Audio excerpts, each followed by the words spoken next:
MCQ multiple choice questions, MCQ multiple choice questions. और जैसा कि आपको पता होगा इस बार के बोर्ड एग्जाम के लिए ये काफ़ी इंपॉर्टेंट है। आज हम इलेक्ट्रिसिटी चैप्टर से कुछ मल्टीपल चॉइस क्वेश्चन को करेंगे। न्यूमेरिकल्स, छोटे छोटे न्यूमेरिकल्स पर हम लोग ध्यान देंगे कि कैसे आप छोटे छोटे न्यूमेरिकल्स को सॉल्व कर सकते हैं। ठीक है, मल्टीपल चॉइस क्वेश्चंस में क्या होता है कि एक आपके पास क्वेश्चन रहेंगे, आपके पास 4 ऑप्शंस रहेंगे A, B, C, D। और जैसे ही आपके सामने ऑप्शंस आते हैं आपको क्या लगता है कि चारों ही ऑप्शन सही है ना। ऐसा आपको लगता होगा कि जैसे ही आपके सामने ऑप्शन रख दिया जाए आप क्या होता है, कंफ्यूज हो जाता है कि क्या इसमें से सही होगा। MCQ तो आप इसको बोल सकते हैं ना महा कन्फ्यूजिंग क्वेश्चंस। क्यों? क्योंकि इसमें आप कंफ्यूज हो जाते हैं कि इसमें से कौन सा सही होगा। देखिए, तो इसको स्टार्ट करने से पहले आपको अच्छी तरह से समझ लेना होगा कि पूरे चैप्टर को आप पहले अच्छा से समझिए। चैप्टर को 2, 3, 4 बार आप अच्छी तरह से पढ़िए। ठीक है, पूरे डिटेल स्टडी करिए, क्योंकि आप डिटेल स्टडी करेंगे जब आपको पूरी तरह से चैप्टर समझ में आ गया होगा तभी आप MCQ को कर पाएंगे। ठीक है, तो चलिए कुछ क्वेश्चंस को लेकर हम लोग डिस्कस करते हैं, देखते हैं कि हम लोग इसको कितना जानते हैं अभी तक में। ठीक है, तो देखिए जो पहला चैप्टर है हमारा इलेक्ट्रिसिटी, उससे आज हम लोग कुछ क्वेश्चंस करेंगे। देखिए यहाँ पर कुछ क्वेश्चंस मैंने आपके लिए प्रिपेयर किया है।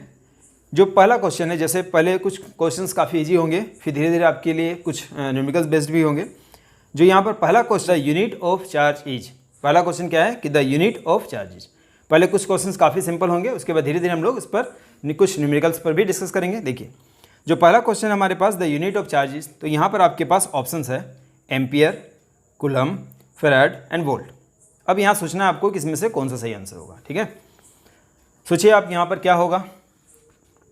पहला क्वेश्चन काफ़ी इजी है, थोड़ा सा ध्यान लगाइए, आपने कहीं ना कहीं पढ़ा है तो आप इजीली इसको सॉल्व कर सकते हैं।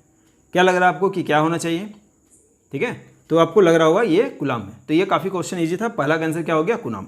यानी हम लोग बोल सकते हैं the unit of charge is coulomb. अब आता है सेकंड क्वेश्चन। देखिए the SI unit of electric current is. अब इलेक्ट्रिक करंट का SI यूनिट क्या है? यहाँ भी हमारे पास ऑप्शन है। पहला ऑप्शन है ओम, सेकेंड है क्या? वोल्ट, फिर एम्पियर एंड कूलम। और एक चीज़ आप ध्यान रखिएगा, आपको जो ऑप्शंस है, अगर आपको चारों ऑप्शंस के बारे में क्लियर आइडिया है तभी आप इसको इजीली कर पाएंगे, आपको कोई कन्फ्यूजन नहीं रहेगा। ठीक है, देखिए जो पहला आंसर है इसमें यानी कि ऑप्शन है वो क्या है? ओम। तो ओम क्या है ये आपको पता होना चाहिए कि ये रेजिस्टेंस कैसा यूनिट है ना, ये क्या है? रेजिस्टेंस कैसा यूनिट है। सेकंड क्या है? वोल्ट, वोल्ट क्या है? पोटेंशियल डिफरेंस कैसा यूनिट है। थर्ड क्या है? एम्पियर, एम्पियर क्या है? इलेक्ट्रिक करंट कैसा यूनिट है। और ये हमारा आंसर हो जाएगा, इलेक्ट्रिक करंट कैसा यूनिट क्या हो गया? एम्पियर। उसके बाद क्या है? कूलम, अभी हमने पढ़ा, ये क्या है? चार्ज कैसा यूनिट है, तो ये आपने समझा। अब देख चलते हैं थर्ड क्वेश्चन पे। देखिए जो थर्ड क्वेश्चन है हमारे पास कि volt is the SI unit of. अब पूछा गया है वोल्ट किसका SI यूनिट है। यहाँ भी ऑप्शन है आपके पास। पहला ऑप्शन है पोटेंशियल डिफरेंस, सेकंड है करंट, थर्ड है आपके पास रेजिस्टेंस एंड फोर्थ है आपके पास चार्ज। अब आपको यहाँ ध्यान देना है कि क्या होगा, बताइए। थोड़ा सोचिए, अब इजीली आप समझ सकते हैं अगर आपने बुक को पढ़ा अच्छी तरह से, तो बताइए क्या होगा। वोल्ट किसका SI यूनिट है? अभी मैंने आपको बताया, अभी क्वेश्चन नंबर 2 में हमने डिस्कस किया था ना, वोल्ट किसका SI यूनिट है बताइए? पोटेंशियल डिफरेंस का। ठीक है, अगर आप सोच रहे पोटेंशियल डिफरेंस तो आपका सही है, तो हो गया थर्ड का आंसर क्या हो गया? Potential difference. अब आते हैं नेक्स्ट क्वेश्चन में। अब देखिए, अब ये क्वेश्चन थोड़ा थोड़ा आपको ईजी से हार्ड में आएंगे हम लोग। The resistance R1 and R2, the resistance R1 and R2 connected in parallel. अब आपको बोला है पैरेलल कनेक्शन में कनेक्ट किया गया। आपको पता है ना, 2 तरह के connection, series connection and parallel connection. तो यहाँ पर आपको बोला गया the resistance R1 and R2 are connected in parallel, the equivalent resistance यानी टोटल रेजिस्टेंस, दो आप इसको इक्विवेलेंट बोल सकते हैं। तो the equivalent resistance of this combination is what. अब देखिए यहाँ पर जो ऑप्शन है वही आपको कन्फ्यूज करेंगे। ठीक है ना, देखिए ऑप्शन जो है हमारे पास, फर्स्ट ऑप्शन क्या है? R1 + R2, इसमें कोई कन्फ्यूजन नहीं है कि ये नहीं हो सकता। ठीक है, सेकंड क्या है ऑप्शन आपके पास? R1 - R2, यहाँ भी आपको कोई कन्फ्यूजन नहीं होगा। थर्ड ऑप्शन देखिए क्या है? R1 × R2 by R1 + R2 and fourth option है आपके पास R1 + R2 by R1 × R2। Student confuse होते हैं सिर्फ option number C and D में। ठीक है, तो चलिए इसको पहले समझते हैं कि ये कैसे होगा। देखिए मान लीजिए हमने आपको क्या बताया कि R1 एंड R2 ये क्या है? पैरेलल कनेक्शन में। तो पैरेलल कनेक्शन का आपने पढ़ा होगा 1/RP, P for parallel connection. ये अगर हमने लिखा है तो देखिए 1/R1 + 1/ क्या हो गया? R2। पैरेलल कनेक्शन में ऐसे ही करते हैं ना, 1/RP = 1/R1 + 1/R2। ये हमने पैरेलल कनेक्शन के लिए कर लिया, ये आपको पता होगा। सीरीज़ में हम लोग क्या करते हैं? सीरीज़ करना होता है तो क्या करते हैं? सिंपल R1 + R2 करते हैं। और पैरेलल करना है तो क्या करेंगे? 1/R1 + 1/R2। अब हाँ यहाँ पर सॉल्व करिए। देखिए R1 × R2 ये क्या हो जाएगा? R2 + R1, दैट इज़ आप इसको R1 + R2 भी बोल सकते हैं। अब स्टूडेंट को क्या लगता है ना कि यही आंसर हो जाएगा। और ये हमारे पास ऑप्शन में भी है, देखिए ऑप्शन नंबर डी में है। तो आपको लग रहा होगा कि ये सही है, बट अब ध्यान दीजिए कि ये किसका आंसर आया है, 1/RP। ये तो अभी इसका रेसिप्रोकल करना बाकी है हमारे पास। तो अब हमको क्या करना होगा, हमें तो RP निकालना था, ये तो 1/RP का वैल्यू आया है। तो आप क्या करोगे, RP equal to that is reciprocal, इसका रेसिप्रोकल हमने कर दिया है ना, तो RP अब हमारा पैरेलल कनेक्शन का निकल जाएगा। तो ये क्या हो जाएगा, R1 × R2 by R1 + R2। ये आपने समझा। तो ऑप्शन नंबर सी, यानी कि सी नंबर जो ऑप्शन है वो हमारा सही आंसर होगा। आ गया समझ में आपको? ठीक है, चलिए नेक्स्ट क्वेश्चन पे फिर चलते हैं। नेक्स्ट क्वेश्चन हमारे पास है क्वेश्चन नंबर 5। यहाँ देखिए क्वेश्चन आपके पास है और यहाँ आपको दिया हुआ है कि 3 रेजिस्टेंसेज है ना, 3 resistances R1 4 ohm 5 ohm and 20 ohm are connected in parallel. यहाँ फिर वही आ गया, इसी तरह से पैरेलल कनेक्शन करना है आपको। अब देयर रेजिस्टेंसेज कंबाइंड रेजिस्टेंसेज आपको यहाँ पूछा गया है कि देयर कंबाइंड रेजिस्टेंसेज व्हाट। ठीक है, तो देखिए यहाँ पर क्या है हमारे पास 4, 5 एंड 20। थोड़ा सा इसको रब कर लेते हैं, क्या क्या है बताइए, 4, 5 एंड 20। तो क्या होगा, तो फॉर्मूला क्या अप्लाई करेंगे, वही 1/R1 + 1/R2 + 1/R3। ठीक है, अब हमारे पास क्या है, तो पहला में क्या हो जाएगा 1/4 + 1/5 एंड + 1/20। आप एलसीएम ले लीजिए, क्या हो जाएगा एलसीएम, आपको क्या लग रहा है 20 होना चाहिए ना। तो एलसीएम हो गया हमारा 20। 4 से हमने डिवाइड किया 5, 5 से डिवाइड किया 4 और यहाँ हो गया 1। कितना हो गया 5, 4, 9, 1, 10, 10/20 क्या हो गया 1/2। फिर लेकिन ध्यान दीजिएगा ये किसका वैल्यू है 1/RP का, तो हमें क्या करना है, अगेन रेसिप्रोकल करना है। ये क्या है 1/RP का वैल्यू है ना, तो RP कितना हो जाएगा, यानी कि रेजिस्टेंस पैरेलल कनेक्शन के लिए क्या हो जाएगा। अब ये भी अगर हमने इसका रेसिप्रोकल किया तो इसका भी रेसिप्रोकल करेंगे ना, तो क्या हो जाएगा बताइए, यहाँ पर 2 ओम होगा, है ना। काफ़ी सिंपल, क्या करना था आपको 1/R1 + 1/R2 + 1/R3 हो गया, काफ़ी सिंपल था। अब आते हैं नेक्स्ट क्वेश्चन पे।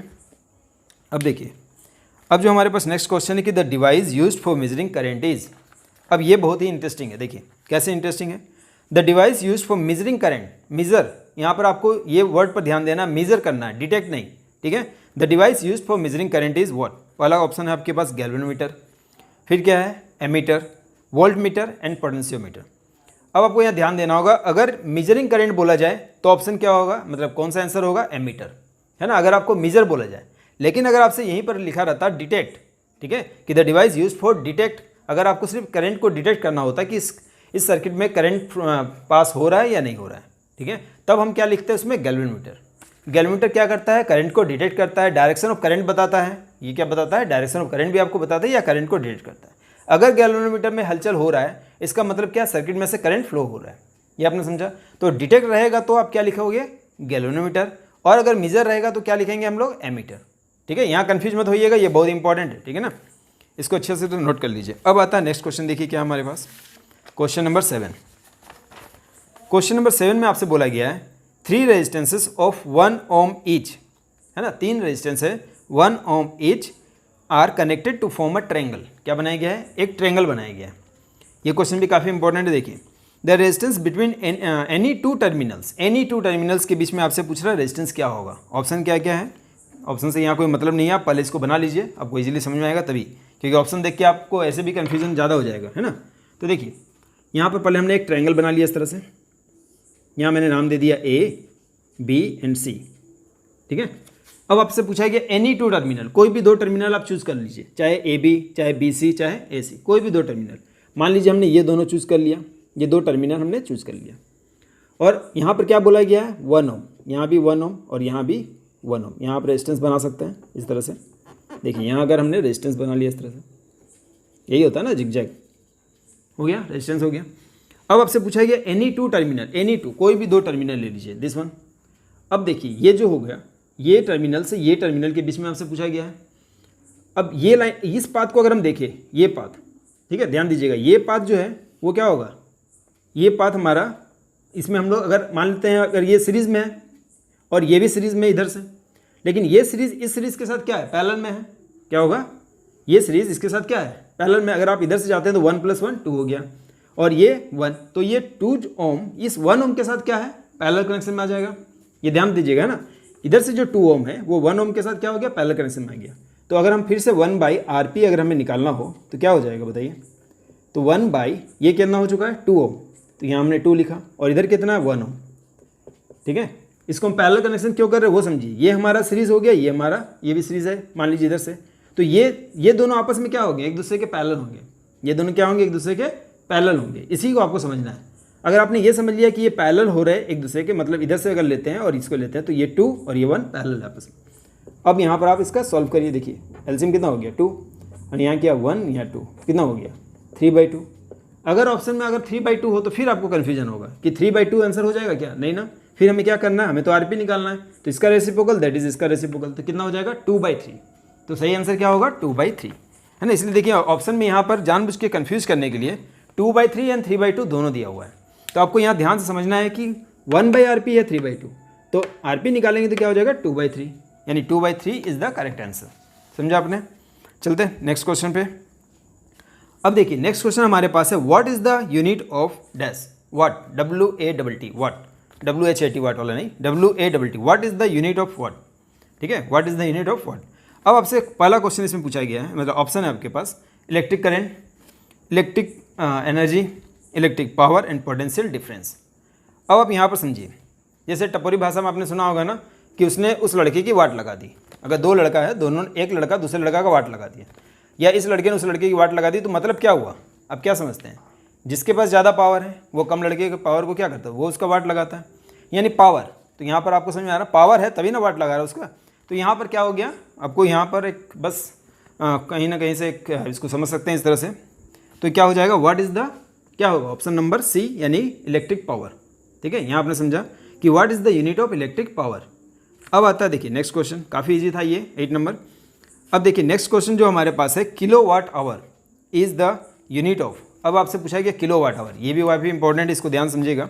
Kilowatt hour, 1 kilowatt hour is also known as 1 unit. आपने पढ़ा होगा अपने एनसीईआरटी बुक में 1 किलोवाट आवर 1 यूनिट भी होता है। तो आपसे यहाँ पूछ रहा है कि kilowatt hour is the unit of what. ठीक है, electric power, electric resistance, electrical potential या इलेक्ट्रिक एनर्जी। ठीक है, तो ये एनर्जी के फॉर्म में काफ़ी ईजी है, ये हमें पता है। ठीक है, अब इसमें एक और क्वेश्चन अगर इसी में आता कि 1 kilowatt hour equal to how many joules, अगर आपसे जूल में पूछा जाए कि 1 किलोवाट आवर में कितना जूल, ये भी आपने पढ़ा होगा, क्लास 9 में भी पढ़ा होगा, 10 में भी आप पढ़ेंगे, या आपने पढ़ा होगा कहीं ना कहीं तो जरूर। देखिए 1 किलोवाट आवर, किलोवाट को अगर हम वाट में कन्वर्ट करना चाहें तो आपने पढ़ा होगा ना 1 किलोवाट, किलोवाट में कितना होता है 1 किलोवाट मतलब 1000 वाट।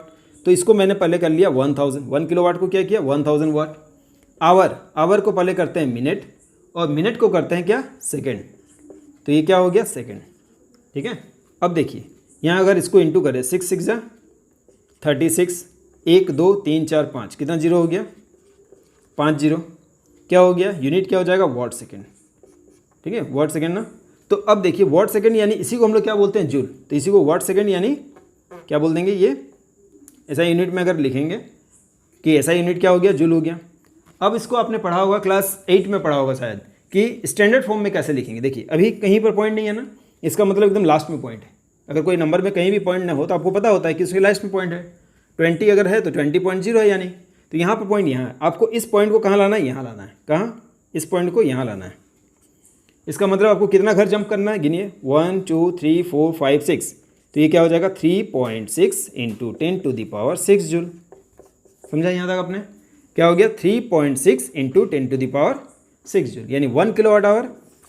अगर आपसे पूछा गया तो है ना, ये आपसे क्वेश्चन बना सकते हैं, इसमें भी आप एक मल्टीपल क्वेश्चन बन सकता है, मल्टीपल चॉइस क्वेश्चन कि 1 kilowatt hour equal to how many joules. तो आप इस तरह से समझ जाइएगा। अब देखिए, अब जो लास्ट क्वेश्चन हमारे पास ये काफ़ी इंपॉर्टेंट है। क्वेश्चन क्या है पहले देख लीजिए। यहाँ पर क्वेश्चन हमारे पास कि 6 इक्वल है ना, 6 equal resistance of 1 ohm are connected to form a hexagon. यहाँ आपको हेक्सागोनल एक फिगर बनाया जा रहा है, फिगर आप देख सकते हैं अपनी स्क्रीन पे। ABCDE इस तरह से F एन नाम दे दिया गया हमने। ठीक है, इसका एक नाम दे दिया। Calculate the resistance offered by the combination if current enters at A। अगर मान लीजिए क्या बोला गया यहाँ पर कि करंट क्या हो रहा है, A से इंटर कर रहा है और D से अगर एग्जिट कर रहा है। ठीक है, तो यहाँ पर आपको बताना है। सोचिए क्या करेंगे इसमें। ठीक है, पहले इसको रब कर लेते हैं, तब तक सोच लिया आपने। अब देख लेते हैं कि आपने क्या सोचा, सही है या गलत है। देखिए इस तरह से आपके पास एक फिगर है ना, हेक्सागोनल फिगर है। यहाँ पर आप रेजिस्टेंस इस तरह से बना सकते हैं। ये हमने बना लिया, ये रेजिस्टेंस हो गया आपका। काफ़ी मज़ेदार है बनाना।